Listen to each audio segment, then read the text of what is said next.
Da da da, down, down.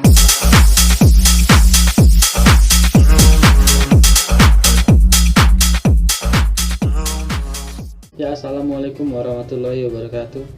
Sebelumnya perkenalkan, nama saya Reza Malik Gimdusina. Saya dari Prodi Teknologi Pendidikan. Di sini saya akan membuat video tentang ilmu komunikasi pendidikan yang berjudul Listening dalam Berkomunikasi. Tidak usah lama-lama lagi, kita langsung ke penjelasannya aja. Komunikasi memang merupakan kunci terpenting dalam membangun suatu hubungan baik antar setiap individu. Melalui komunikasi secara lisan atau tertulis, diharapkan orang dapat memahami apa saja yang disampaikan oleh pengirim pesan yang baik.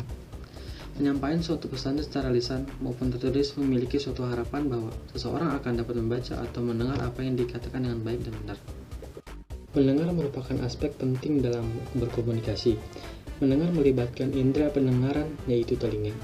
Mendengar secara aktif dan efektif adalah dengan memadukan indera pendengaran dan pikiran, sehingga dapat menangkap dan menginterpretasikan pesan yang disampaikan.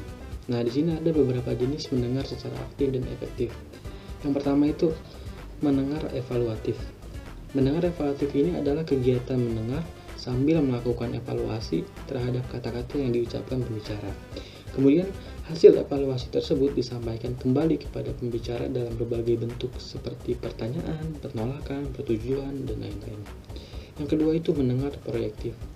Nah, mendengar proyektif ini adalah memproyeksikan diri pendengar ke alam pikiran pembicara, merupakan cara mendengar secara proyektif. Pendengar berusaha memahami pandangan pembicara dan memahami setiap arti kata sampai pembicaraan selesai. Lalu selanjutnya itu ada proses mendengarkan dalam berkomunikasi. Nah, di sini proses mendengarkan itu ada 5. Yang pertama itu adalah menerima. Nah, mendengarkan diawali dengan menerima pesan dari pengirim pesan atau komunikator. Nah, pesan tersebut bisa verbal maupun non-verbal, yang terdiri dari bahasa isyarat, ekspresi wajah, dan kegeramanan dalam intonasi. Yang kedua itu ada memahami. Nah, memahami ini adalah bagian di mana komunikan berusaha mengerti dan mendalami apa yang disampaikan komunikator, baik pikiran maupun intonasi dalam penyampaian pesan yang memiliki emosi. Yang ketiga itu mengingat. Dalam mendengarkan diperlukan adanya ingatan untuk mengingat pesan yang telah disampaikan. Ingatan berguna dalam melakukan komunikasi agar yang disampaikan sesuai, tidak keliru maupun rancu. Yang keempat itu ada mengevaluasi. Evaluasi terdiri dari pengambilan kesimpulan. Nah, kadang-kadang kita mencoba mengevaluasi niat atau motif atau komunikator. Seringkali evaluasi ini terjadi dalam keadaan tidak sadar atau muncul secara alami dalam bentuk kritik atau analisis. Evaluasi merupakan upaya untuk menyamakan pesan dengan realita atau fakta yang terjadi. Yang kelima itu ada merespon.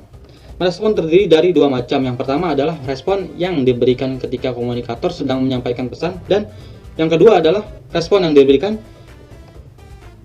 setelah menyampaikan seluruh pesan.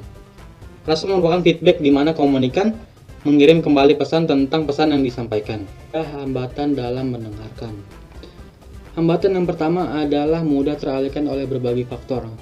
Contohnya, ketika kita sedang berbicara dengan orang lain, kita lebih mementingkan atau lebih memperhatikan HP dibandingkan orang yang sedang diajak bicara. Lalu hambatan yang kedua adalah terlalu banyak bicara. Percakapan yang baik berjalan 2 arah, tidak boleh 1 arah. Lalu hambatan yang ketiga adalah lingkungan yang tidak mendukung. Hal yang sering kita tidak sadari adalah tempat ramai merupakan lokasi yang tidak mendukung untuk mendengarkan secara efektif. Lalu hambatan yang terakhir adalah tidak fokus saat mendengarkan orang lain. Nah, tidak fokus mendengarkan adalah suatu kondisi saat pikiran kamu mengembara kemana-mana, tidak memperhatikan apa yang sedang diucapkan oleh orang lain.